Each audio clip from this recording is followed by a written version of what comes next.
Harbin, welcome to another episode of the Black Real Estate Dialogue Podcast. If you're on YouTube, make sure you subscribe to the channel and like this video. If you're on the audio side, make sure that you follow the show and leave a rating and review. We definitely would appreciate it. Also, in the description on YouTube or on the audio side, a bunch of resources that'll help you get started in real estate investing.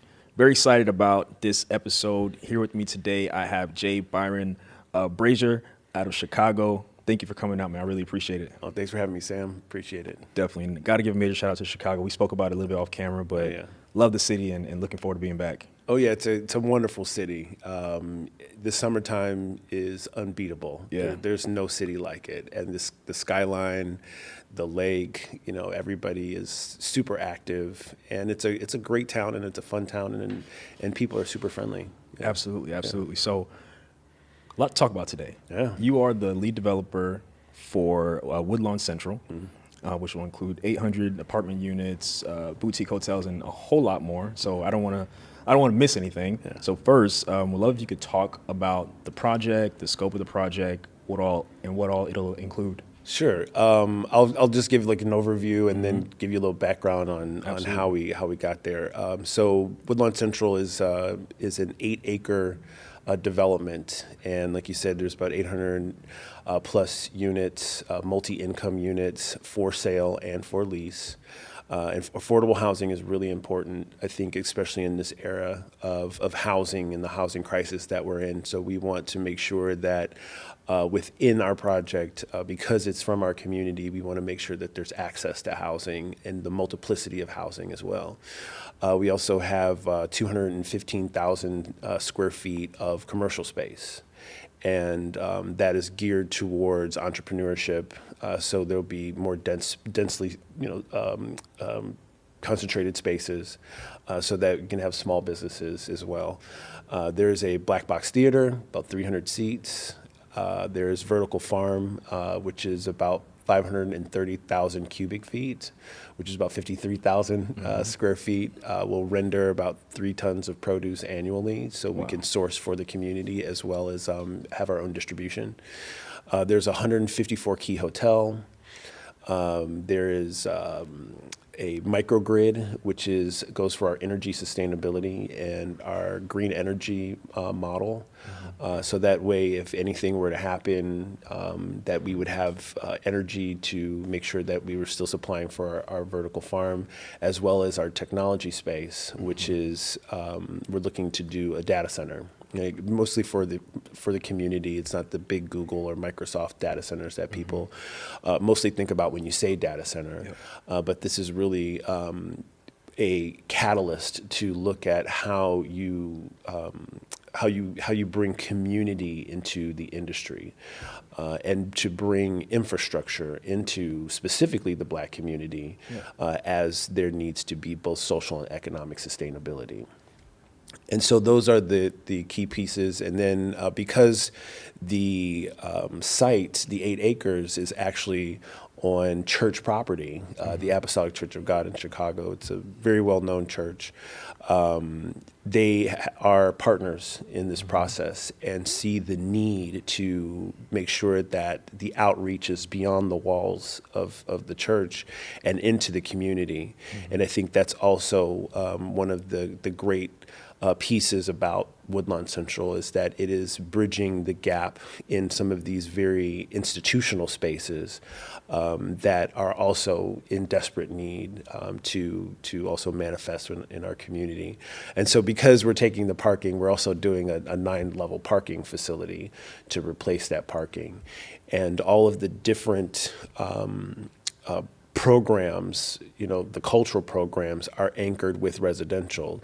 So when you say affordable housing, a lot of times that gets mixed up with low-income housing. And they're two totally different things. And affordable housing, can go under the moniker of senior housing, artist housing, veterans housing, workforce development, workforce housing. So that is where we are looking to gear the idea of affordable housing being market rate quality at affordable prices. We got a lot to unpack. Yeah. So I want to talk a little bit more about the affordable housing piece, because anytime there's a new development, in the Black community, that's the first question, right? Right. You're familiar with here, and I'm sure it's happening everywhere, right? You see these new buildings, and that's usually the first question. Well, is it for people in the community, or are there just going to be like 3 units set aside out of 100? Right.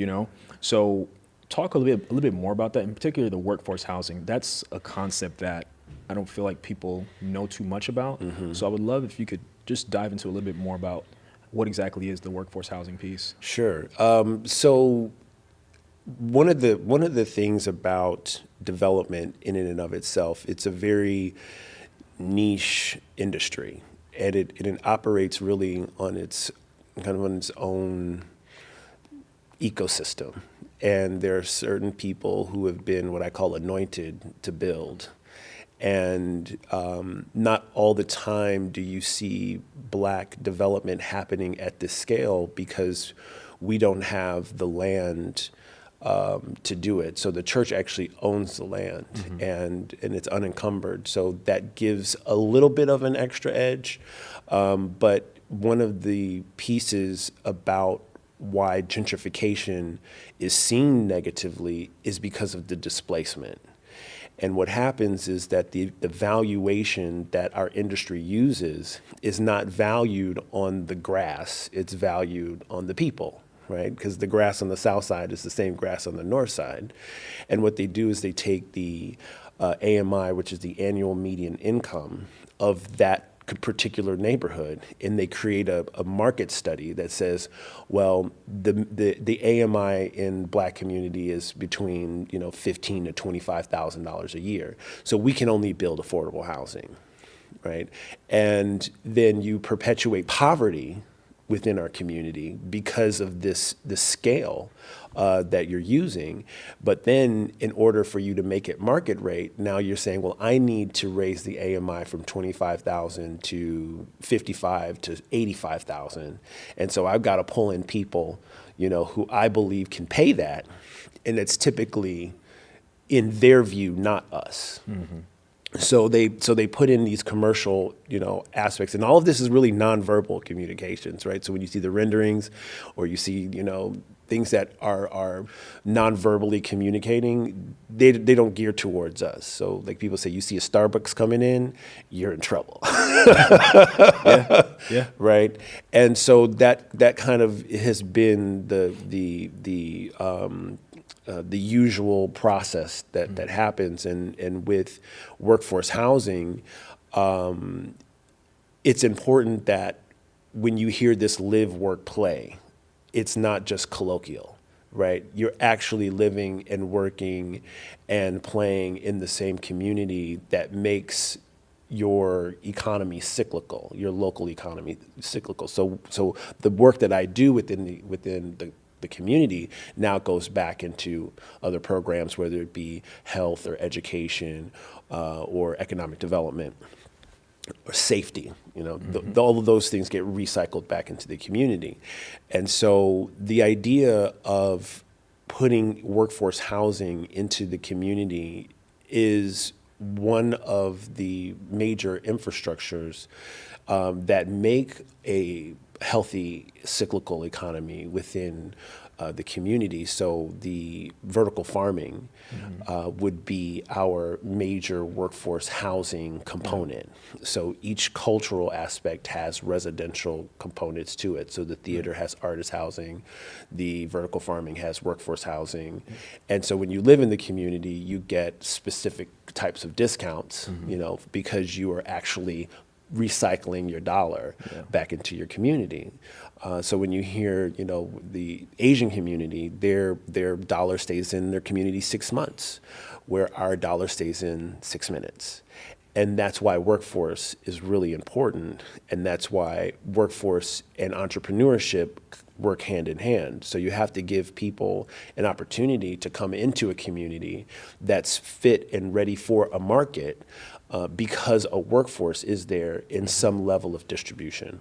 The ideal situation would be if those working on the farm that's there with the produce and all that, they could live in the housing. Oh yeah, Yeah. yeah. I mean, whether they're a chef, whether they have a boutique, whether they're working in the vertical farming or in the theater, we want to make sure that there is a healthy economy and a healthy environment that can grow and also be scaled.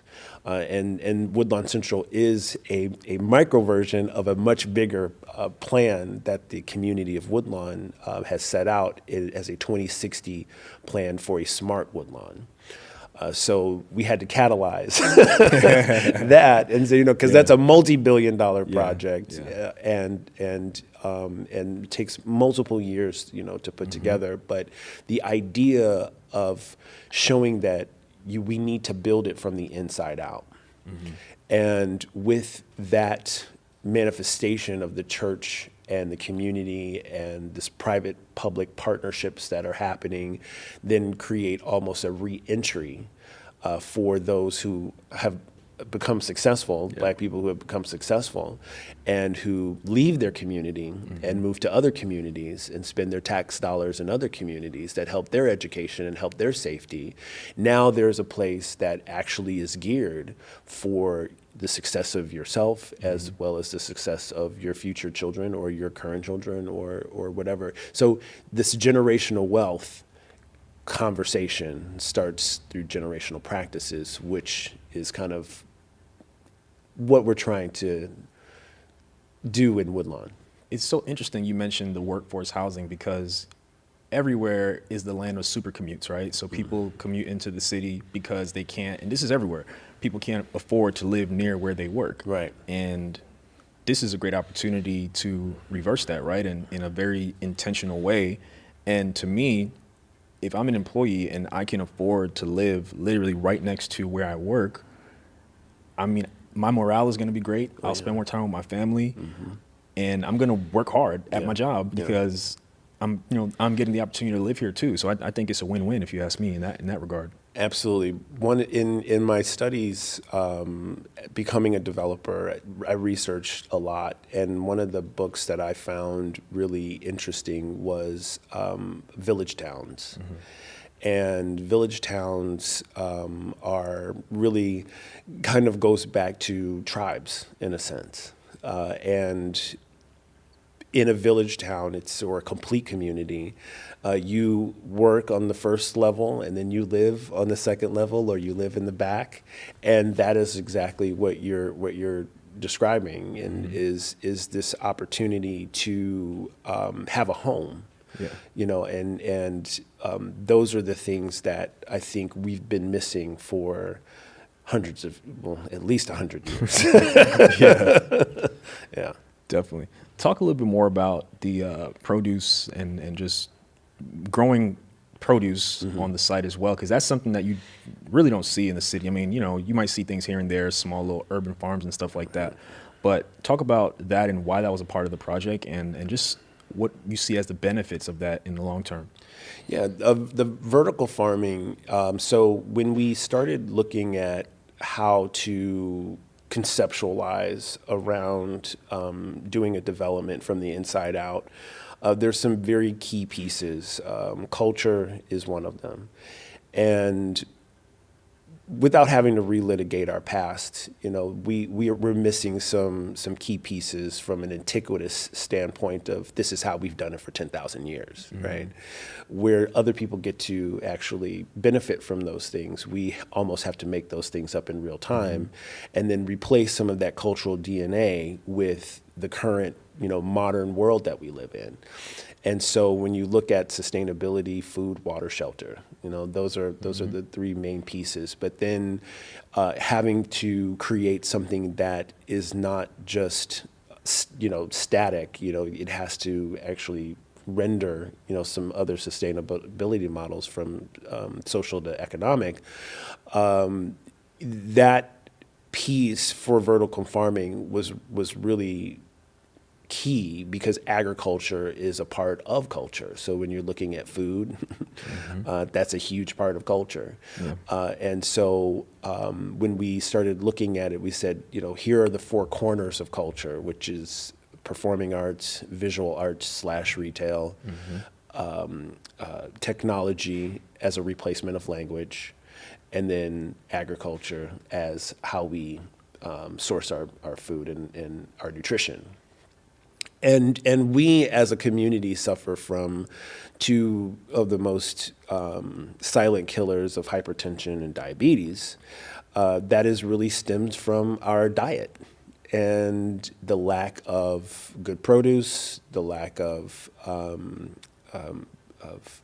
nutritional foods tend to attribute to those two major health issues that we have in our community. So without having to be diagnostic about health, let's look at it prognostically and say, let's do vertical farming. Let's farm some of this produce ourselves.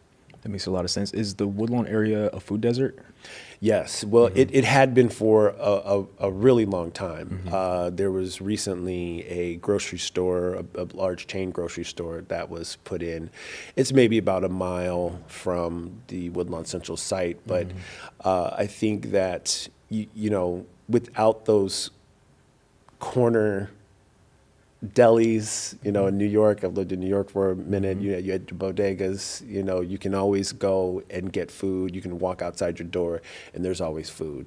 And that hasn't been that way in Chicago for a long time, specifically Woodlawn. It makes a lot of sense, and you know, being in food desert, it's tied to a bunch of negative outcomes, as we know. Yeah. So I think the fact that that is an intentional part of the project it means everything, you know, for those who live there, but also the community at large. And now, you know, you can have two opportunities to get fresh produce within a mile of each other. I mean, that just makes the way for more. Yeah, absolutely. Yes, and you know the 2060 plan vision for Smart Woodlawn now looks at the entire community, and so Woodlawn Central is a micro version of that. So you actually have an entire agriculture district and a technology district and a performing arts district. We can have more than one theater, right? We're allowed to have more than one thing.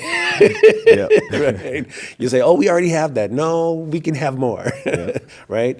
And that adds, you know, to the flavor of the diversity of who we are. And so, yeah. Definitely. Can you share a bit more just about the Woodlawn community, just in general, the history, some of the challenges, and some of those things? Because I want to make sure we put the community on the spotlight. You know, Chicago is an amazing city, and you know, I think it's a great opportunity to put light on an area where maybe some people haven't heard of. Yeah. Well, Woodlawn at one point had about 90,000 residents. It was a bustling community. It had a lot of commerce. It had a lot of culture. It had a manufacturing district. There's a South Chicago manufacturing district. I wouldn't say it's like at least 3 or 4 miles long. It goes from the mid city all the way to the east of the city, and it was one of those cities that, you know, it was after the Great Migration, you know, a lot of blacks moved from the South to Chicago. And when the war happened, you know, they all, you know, most of us stayed because we couldn't fight in the war during that time. And so we took a lot of those manufacturing jobs. And when the war was over and they came back, there was too many of us. And that's where that white flight came from.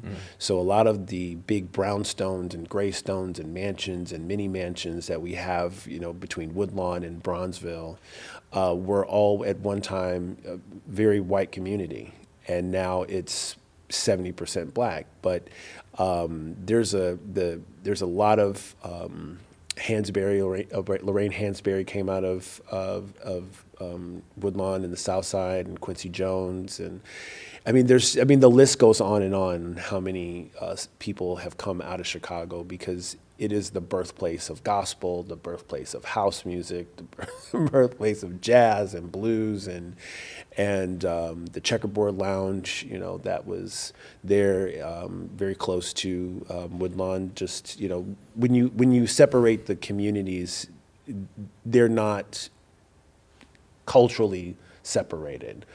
So when I mention certain things that are outside of Woodlawn at this moment, we're really about a South Side movement, and there wasn't a huge divide, that we have now. But yeah, the community itself right now is poised to be that model community. They are ready and are very, very organized. Back in the 60s, Bishop Brazier, who is my grandfather, hosted Martin Luther King during the Civil Rights Movement. And one of my grandfather's biggest pieces was Black self-determination. And so he really put a lot of work. He wasn't just a pastor, but he was a community leader. He himself did about 17 developments within Woodlawn. And so, there's that big piece that I could probably talk about a whole hour just on that. But there's a lot of history, and it's the reason why the Obamas wanted to be in Woodlawn was because of the church and because the community was organized. And Woodlawn is certainly and I may be a little biased, but it's okay. in my view is the community that's going to model what I believe Black America, Afro America will look like in the future. I love that. So what stage would you say the project is in? We are just at the tail end of the strategic planning process, and we are we are working with the city right now, and we're going into what's called an intake. Mm-hmm. And that's where you get all your permits and your zoning, and we're getting the plan development amended to add the project to it. There's a few months that'll go into paperwork and this and that, and then ultimately a city council vote to amend the PD, and so that's where we're at. Definitely. What's the PD for those of you who don't know? It's called a plan development. Gotcha. Yeah, Okay. it's a short. We say PD, and it's Yeah. a plan development 456. Gotcha. Really exciting. What do you think might be the approximate cost of this project? Well, we're looking at about $900 million, Okay. and I would probably estimate it'll go up to $1 billion. Just how development works, it could even go up to 1.1 billion. And we'll see how that works. I mean, we have our development team ready to go. We have our architects, ready to go, all local architects. We do have some national architects who understand more of the district development side. Most of the architects within our community don't get to work on projects this big. Mm-hmm. So it was really important for me to make sure that they were integrated, and they're also mostly women of color. Nice. Yeah. Love that. So in terms of like financing, what does that look like on a project? That's a massive budget. Well, yeah, the financing is really interesting because the investment matrix has not seen something like this before, right? Typically, you have your usual suspect developer who will come in and they'll leverage their assets, and they'll bring in other partners to leverage their assets, and they'll bond the project, and then they'll build it the best way they can. With this particular project, because it's done from the inside out, banks do not do pre-development. Mm-hmm. What they do is they give money to CDFIs, which are community development investment funds. And these CDFIs then support projects like Woodlawn Central at 100% loan to value and at maybe 5 or 6%, which is you're not going to get anywhere else. Some of the issues behind CDFIs, it can be a little slow. Mm-hmm. But once you get your pre-development, once you get your entitlements, which is your zoning and your permits, then your project, what they call in the industry, is a real project. And there's several ways that you can approach the funding, for the project. You can RFP, certain parts of the project, or you can bring in a general partner who wants to do the whole project, and that's what we're looking at. Yeah. And we're very close to finalizing, or not. I'm going to say finalizing, but we're very close to finding that right partner. Yeah. Because you have to have a shared vision.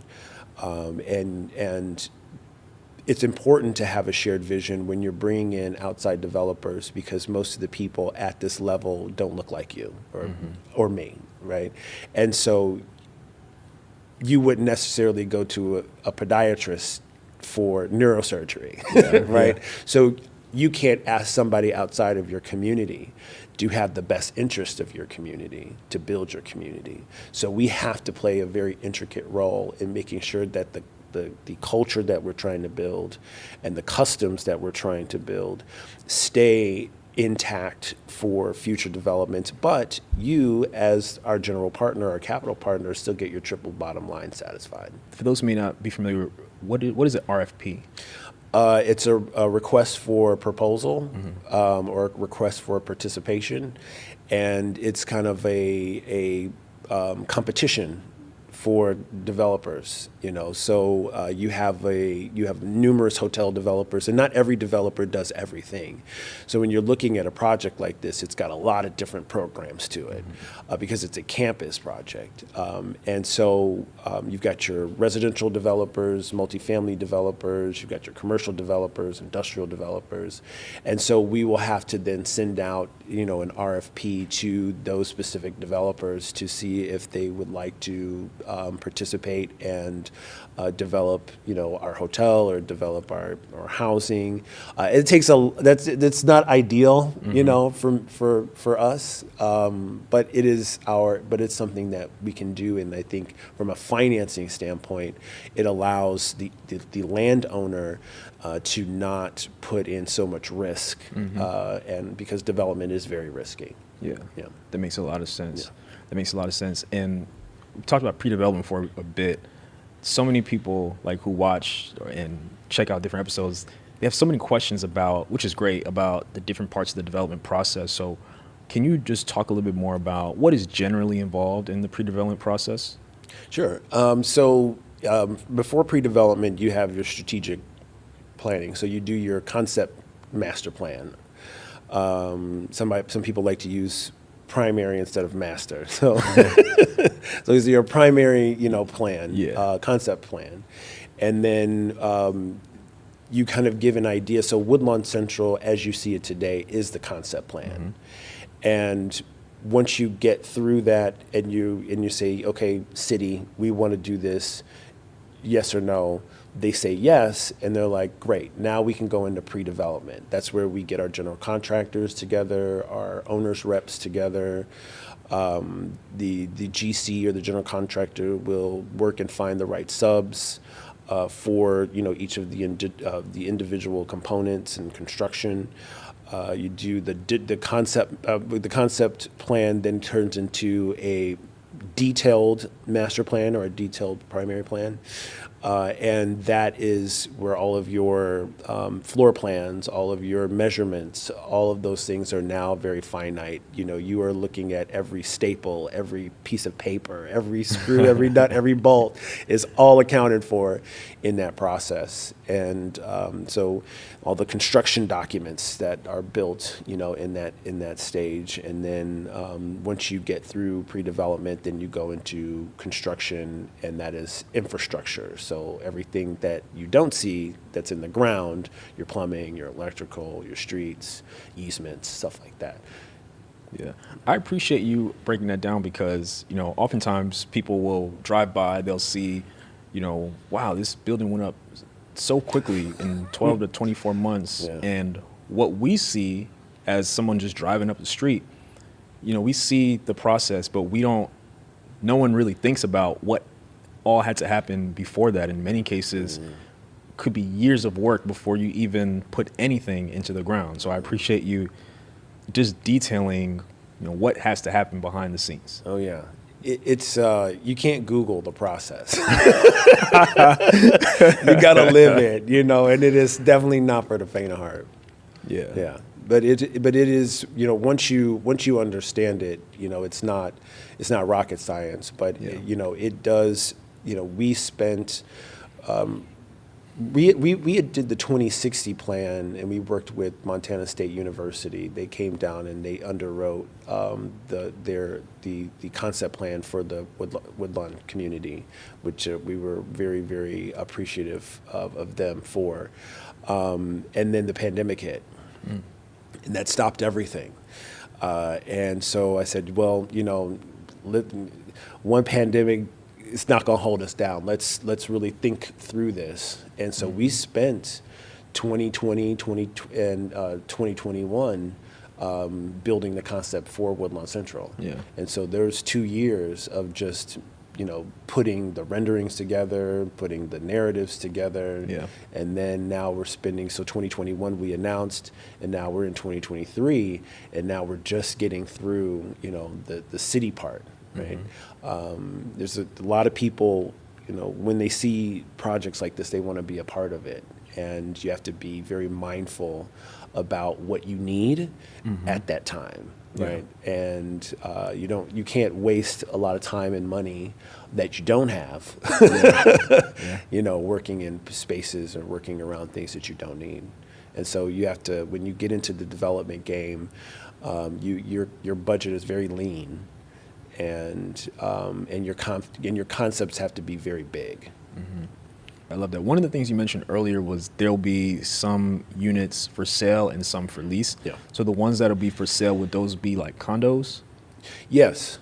One of the things within the financing portion of that is when you have a general partner, they're going to want a big chunk of their money back, and so sales lends to satisfying their triple bottom line.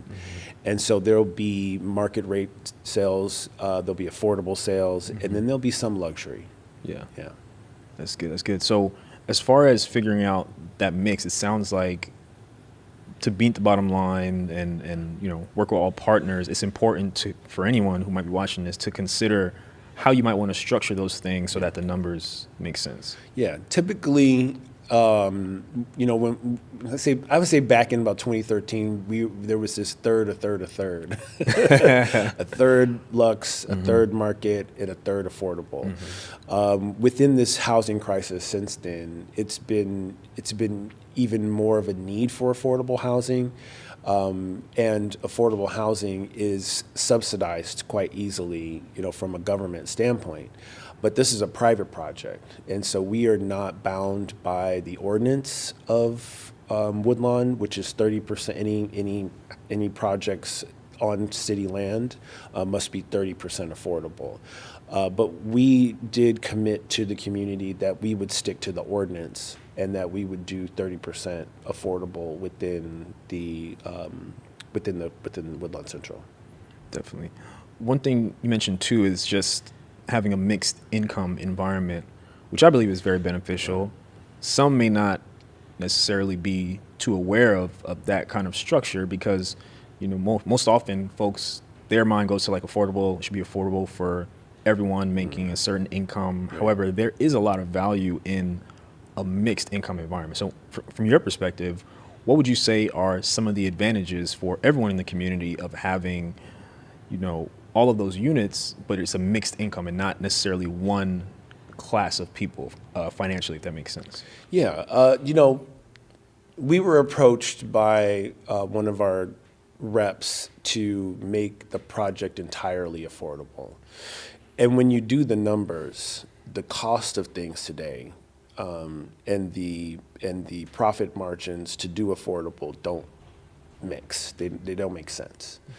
And then in real estate has some very finite rules when it comes to natural assets and natural barriers. And what I mean by that is anything by water, transit, highly visible institutions, schools, parks, attractions, all lend to a market rate or luxury area. And then you have your natural barriers, which are cemeteries, train tracks, freeways, highways. Those tend to be your more troubled areas because you can't get enough commerce into that space. So it's a delicate balance of commercial and residential, in which we call mixed use.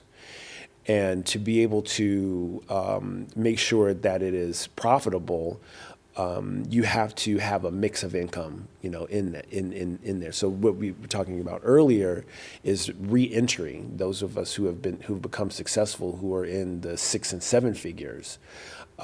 Sure, we can move to Beverly Hills or the Gold Coast or Bel Air, but it doesn't really support the culture that now doesn't really exist, but could exist for the elements of sustainability, right? And so, private investment into a community come from, go to parks and programs.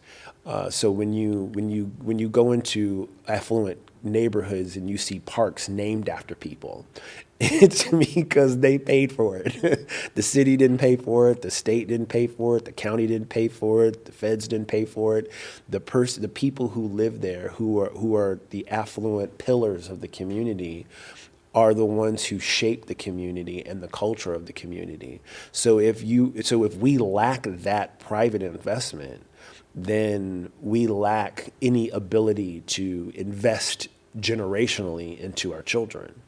And so it's really important to have a mixture of income, but you also have to make sure that in a project like this, you're giving amenities, or you're allowing amenities to be available in the community that would then draw that multi-income crowd. Love that. In terms of amenities, what are you thinking? What's the vision? Hey, we're talking like pools, arcades, restaurants, sports bars, things that we do everywhere else but our own community. We put those things back into our community. We make sure that we are there's availability for whatever it is that you want to do. Woodlawn, we're right across the street from a major golf course. It's a South Shore golf course, which Tiger Woods was supposed to be redesigning. I don't think it's off the table, but it's been a little minute. But those are the types of things that I think our high earners within our community love to do, is play golf, right? Have golf simulations.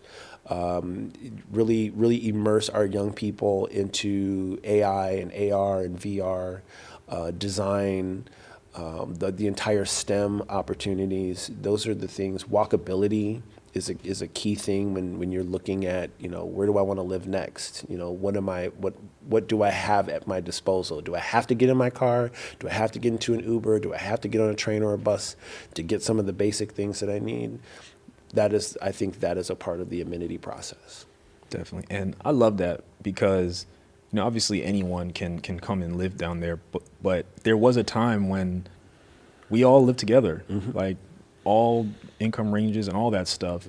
And I believe this is a great opportunity to get back to that, right? And make it a desirable place for everyone and to have all the things that everyone values. And I think the social benefit of it is folks get to interact with people who they probably otherwise wouldn't be able to interact with and learn from and share experiences with. So in my opinion, I believe that's an additional benefit, and it's going to be awesome.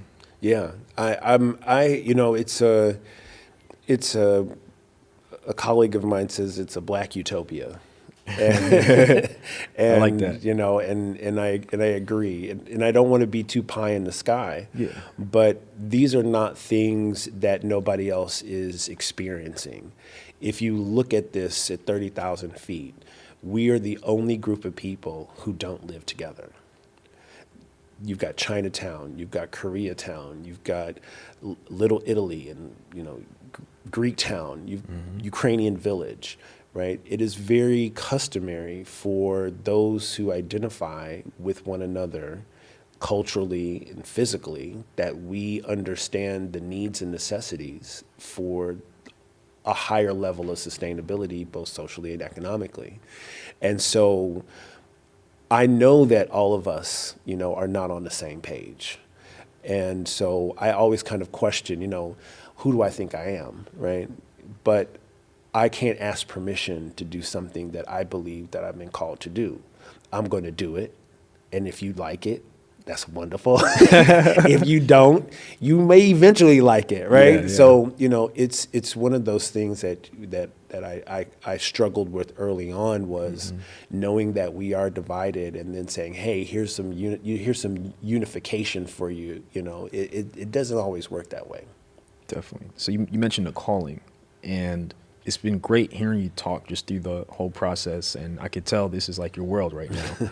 And when did you feel called? And was there something in your background? I know you have the legacy of your grandfather, your father. Were you in real estate prior, or was this kind of like a shift of the direction of your life and something that, you're like, I need to do this? I am an artist by nature. And so I am a very creative individual and have always been, that kid who said, hey, can you draw this for me? Or, do this. So, yeah. So I've always been that kind of creative thinker. And then, my mother has been in real estate. She'd been in real estate. She's retired now, but she had been in real estate for 30 years. And so I'd go to all the showings with her and get all of the, vernacular and colloquials and understand. She kind of taught me the business side of it. Even tried to get me to go to real estate class, but I just bored to tears. I take my hat off to all agents and brokers because those tests are brutal.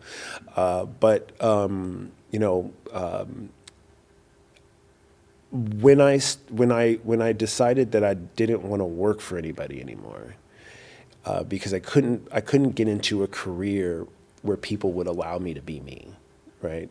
They want to be able, I think the world is very, very interesting where they want to tell you what to do, but then they also want to tailor your response to what makes them feel good, right? And I'm just not that person, right? So as somebody who is highly creative and individualistic, I needed to find an outlet where I could, use those gifts. And so I went to my dad. I said, hey, I want to start my own business, and he was like, okay, well, you got to start with a business plan. And so he was the one who taught me how to write up a business plan. I was 25. That was 2005. And by 2007, I'd opened my first business. I renovated a warehouse in Chicago on the south side in Bronzeville. So at 30,000 square feet. I lived on one side and then had events and a gallery. And the whole idea was to really build an artist's commune. Where Black artists could go and another artist of color could go to get the same level of exposure that we weren't getting anywhere else. And so when they started to gentrify Chicago, specifically in Wicker Park, that was where a lot of artists hung out. And that's where, me and my friends, that's kind of our little stomping ground for a little bit. And when they started gentrifying it, it started, the gentrification process is kind of like a sanitation process in a way, right? So all the artists started moving, further south, and they started kind of matriculating to this community called Pilsen. And I had met some real estate people, let's say a real estate family in Chicago. They had a building. It was another kind of timber wood loft building, about 450,000 square feet, and it was an old macaroni factory. And they had maybe about 6 or 7 tenants, just random. But a mutual colleague said, hey, you should really talk to Byron. He's got some really great ideas. And I had just kind of was going on closing up, the warehouse. As the owner, and I could not come to an agreement on how much the building was worth. Needless to say, the building doesn't exist anymore. They tore it down. Wow. Yeah. What's there now? Nothing. It's Wow. just a vacant lot. But he had such an affinity to the building.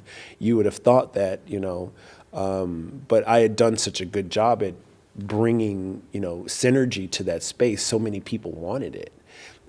But he was trying to sell it, for this exorbitant price. It was like everything that was there was because, of everything that I had done. So I was looking for a new home, and this space came up, and so this I found was a really great opportunity. And now, the building itself, or the business itself, is called Lacuna Lofts in Chicago, and it has housed many artists. It has housed many businesses. It's about almost 12 years since its inception. So we opened in 2010. So it's 13 years. The original owners sold the building for millions of dollars, which wasn't what it was when I got there. But the idea was, I used that as a proof of concept that says you can build something out of nothing. Mm-hmm. And it was at that moment I knew that no matter what I did, it was going to be successful, because the intention was pure. And the intention was not for me to make a bunch of money. The intention was for that people would have a bunch of opportunities that they would not have normally had something like that not existed. And so a lot of people of color came there, and I made sure that the process and procedure allowed them the opportunity to have a space. So we didn't do any credit checks. We didn't do, some of those things, some of those systemic things that keep us out of certain areas. I made sure that was not something that was not a practice that we did. Mm-hmm. I don't know what they do now. I'm sure that they've probably, now that it's successful and you can't get into the space, but it was around that time. It was about 25, and I said, I've got to do something. And then I don't know what it is, but I know it's got to be creative. I know it's got to be with artists. I know it's got to be with people of color, specifically, Black people, and giving us an opportunity. As an artist, I never showed my own work. I made sure that other people were able to show their work, because you can't do you and others at the same time, mm-hmm. Right? You got to pick which one you're going to do. You can't be famous and then say, oh, now I'm going to help everybody else. That's kind of got to be your thing, mm-hmm. On the onset. Not that famous people can't help people, but it is a very different journey. And in that calling space, I knew that was what I was supposed to do, especially once I saw how much it had benefited the people that I wanted to support. Definitely. Yeah. I love that.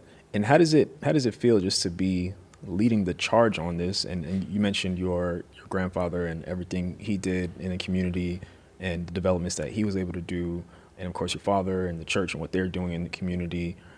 When you get 15, 20 seconds to sit for a minute, like, how does it feel just to be leading the charge in the midst of all the craziness? I'm sure that isn't the day-to-day. Yeah, I never wanted to lead the charge, mm-hmm. Because of the responsibility that mm-hmm. it takes to do something at this level. But there's nobody else who could have done it, and there's nobody else who could talk about it the way that I can talk about it. And I realized that is just what it is. And so I don't take a break mm-hmm. from it. I can't take a break from myself. It is just what I do. It is just who I am. And I enjoy every minute of it too. Yeah. I really do. Yeah. That's awesome. Yeah. What are some challenges that you've experienced during the process so far over the last couple of years?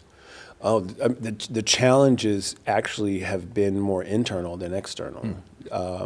Convincing or getting support for new concepts that take investment.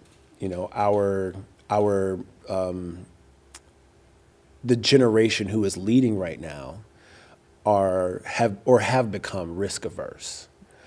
They like it just the way that it is. It's comfortable. But for some of us beyond that generation, find it a bit dystopic, right? I can't find a peace in nothingness, right? And doing nothing is no longer an option. And getting that message across was the initial challenge, right? So when I approached Dr. Brazier about this, he gave me one lot. What'd he say? He was like, I'll give you one. I'll give you that back lot, you know. And I said, okay. And then I said, I need another one, you know. And he's like, all right, I'll give you. I said, no, I need them all. But I had to create the compelling reason why.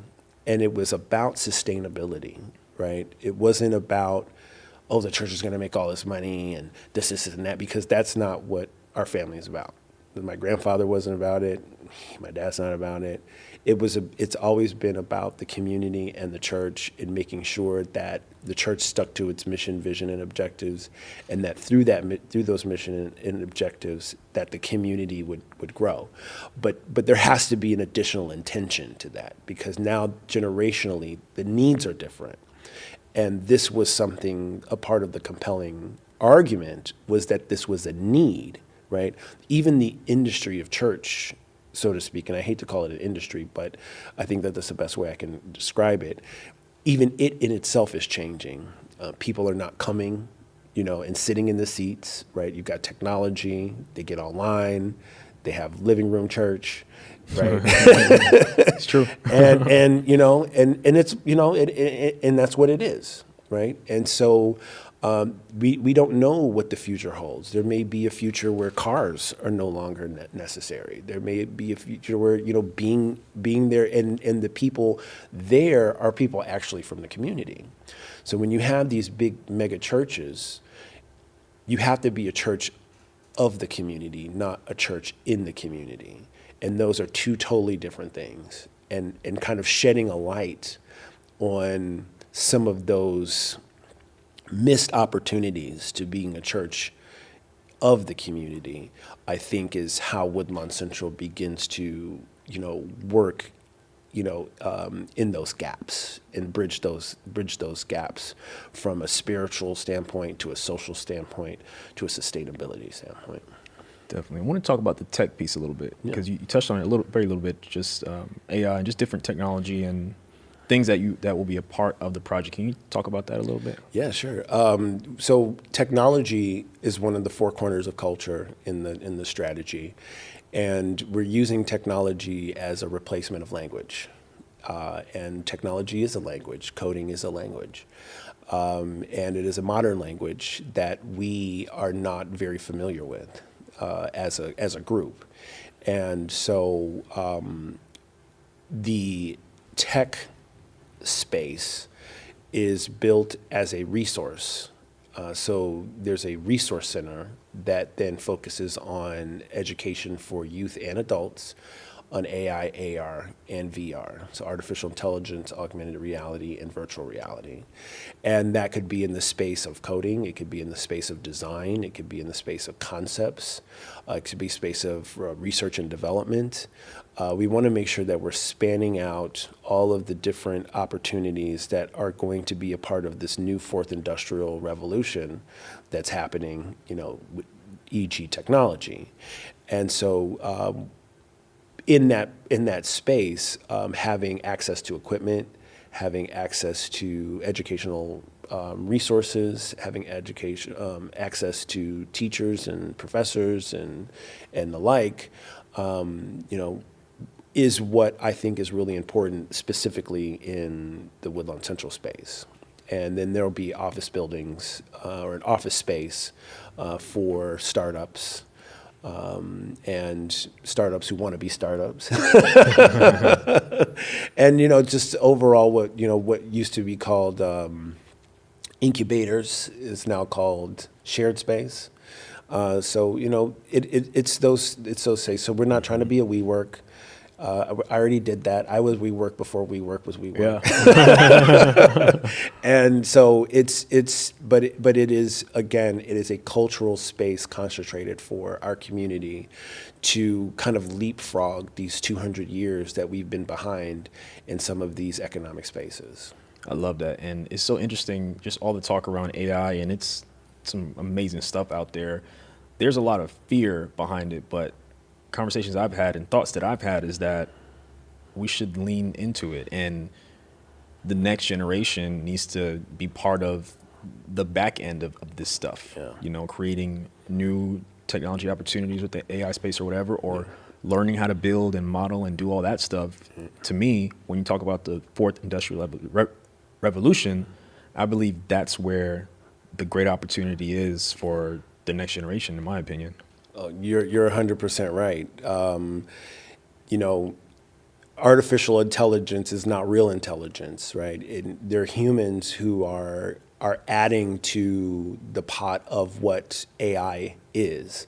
And with every human comes a bias, right? Oh, yeah. And so if we're not in a part of the development of the AI, then the AI then becomes biased to the society that we live in. So we have to, I think we're at a real fetal stage, a fledgling stage of AI, and we can be able to implement counter biases to the biases that are being developed in these spaces. So once you go on and you go on to ChatGPT and you ask it a series of questions, and it'll give you the answers, but it's giving you answers based upon a series of biases. Right? And so if we are part of actually creating linguistically, what AI is a part of for the usage of our culture and community, and then also it helps others too to unpack their bias as well, and actually the truth not be hidden behind code. Right? You can take away and ban books all you want, right? But the information is going to be readily available with or without your books. Mm-hmm. And so we need to be a part of the process where that readily available information is, and there's nothing stopping us from doing that. Definitely. Well, this has been a great interview. Just amazing project that's coming in. I can't wait to see it. And keep an eye and watch things grow and develop through this process. And I appreciate that we were able to talk about different parts of the process so people really understand what it takes to work towards something like this. And it's a very unique project, extremely unique project. And I hope that it's something that can be replicated in other communities throughout the country. And yeah, I can't wait to see it. Yeah, thanks. The replication of it, is possible because even though the characteristics of our community may be different, the condition is still the same. And so if we're looking at the condition, then I think it can be replicable. But I thank you so much. I appreciate, your enthusiasm, what we're doing. It gives us a boost, to keep pushing on through the highs and lows. So thank you. Absolutely. Yeah, it's my pleasure. And where can folks find you? Where can they keep up with what's going on with you and Woodlawn Central and reach out and all those things? What would be the best ways? Yeah, woodlawncentral.com. And we have a monthly newsletter that you can sign up for. And we keep you updated on everything that we're doing.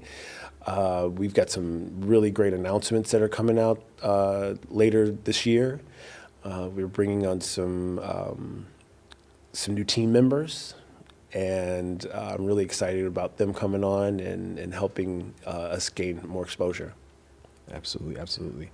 Well, thank you everyone for watching another episode of the Black Real Estate Dialogue. If you're on YouTube, make sure you like this video, subscribe to the channel. If you're on the audio side, make sure to take a moment and leave us a rating and review. Thank you all so much, and I'll talk to you soon. What's up, y'all? Sam here from the Black Real Estate Dialogue podcast. Thank you so much for watching another episode. Definitely take a moment to subscribe. Make sure you like this video. Also, visit our website, blackrealestatedialogue.com, and follow on Instagram @Black Real Estate Dialogue. Talk to you soon.